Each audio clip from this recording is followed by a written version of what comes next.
Hi, everyone. Hey, it's Emily Fair and Kevin Hinton, that way, I think. We're just checking in, guys.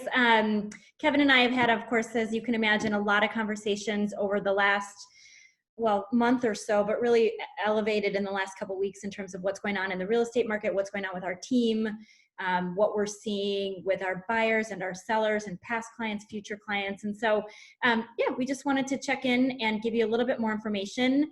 We do have boots on the ground, and so hopefully we can provide some insight into this super weird real estate market. But first things first, guys, real estate is still happening. Kev, how many units did we sell in March? Yeah, so our team, we ended up worked with 10 sellers, so 10 deals went under contract, and then we helped 11 or 12 landlords. Yep. So we did 21 or 22 total deals, which is pretty much on pace for kind of a normal March for us. So we were a little, maybe like everybody, a little bit surprised at the second half of March, and that was basically pretty even in the second half, that a lot of things are still happening. So we're happy to be an essential business. Closings are happening. Emily's kind of got some specific stats to it, but we were a little surprised as well that things are kind of plugging along just in a new normal. Yep, for sure.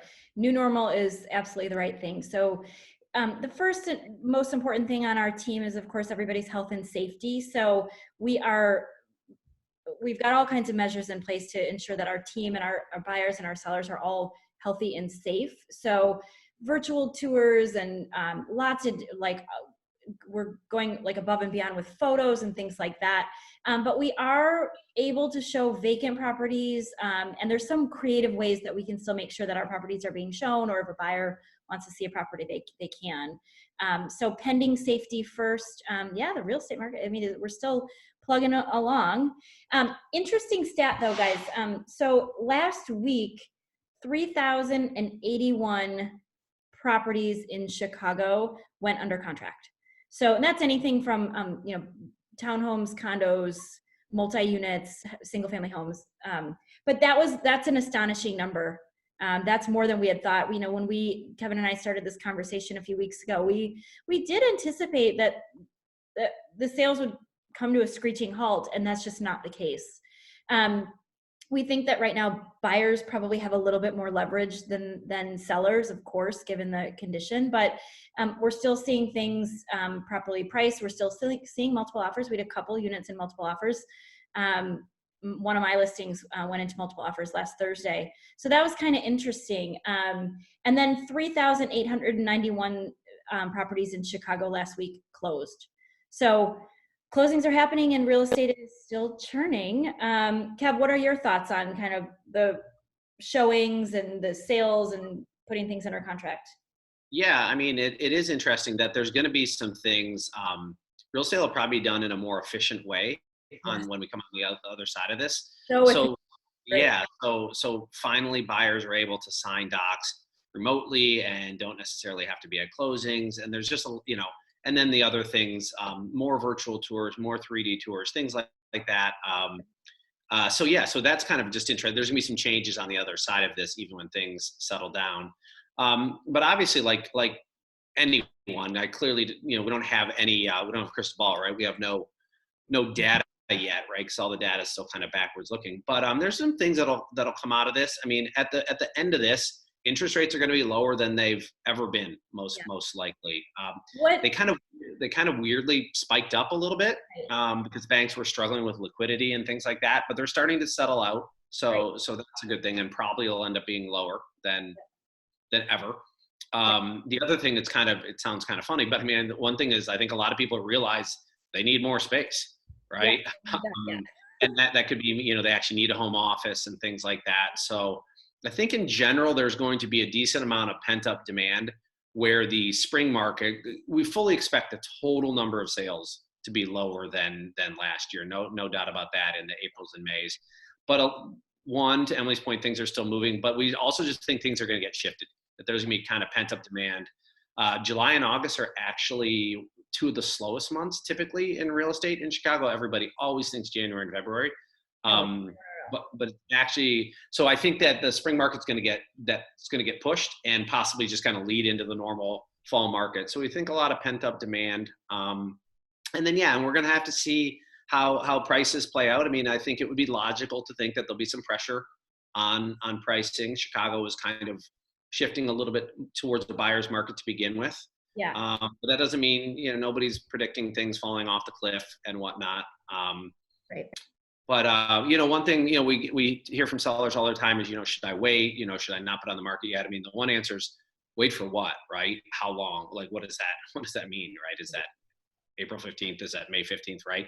So in general, we've been encouraging that if you're trying to make a move for your family and you're trying to get a property sold, can't really sell unless it's on the market. You might be surprised with what you get. And we are much more able to quantify what's happening now than what could happen in 3 months. Right. So, if it works for your family and it works, you're comfortable with it, with kind of the protocols we have in place, Yeah. people are plugging forward. Right. Yeah. And another thing, not only are we able now to, versus the future, able to get a handle on kind of what prices are doing, because we have some really good data from March and actually January and February across the board were also really good.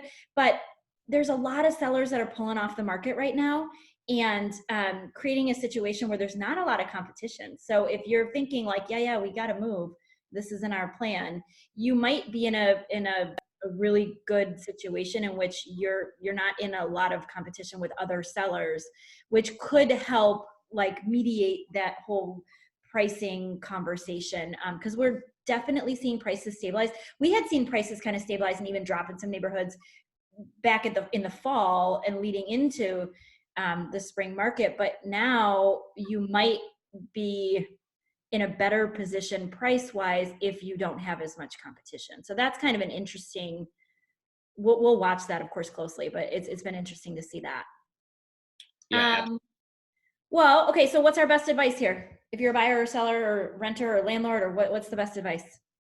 Yeah, I mean, I think your best advice is, obviously, think about it in a relatively normal way, right? What is the goal of thinking about buying or selling to begin with, right? Like that hasn't probably fundamentally changed. You need more space for your family. You're looking for an investment property. You need to make a move for work and things like that. So if those things haven't fundamentally changed, then we've got systems in place to kind of help you through that process and know that places are selling. If you don't need to make a move and it was just kind of something you're thinking about, yeah, I mean, that it might not be the right timing for you. That's logical. But in general, we are plugging forward and places are moving. And the point of this message is just so you guys know that things have not come to a screeching halt. Right. Your family doesn't need to be on hold. Things are still happening. Yep. That could not be more true. So cool. Well, Yep. we hope you guys are all safe and healthy and happy, and we know that you're bored, and so are we. So call us, email us, text us, Yes. and anybody. I know. So because I just talked to him all day, and it's like somebody else, please call me.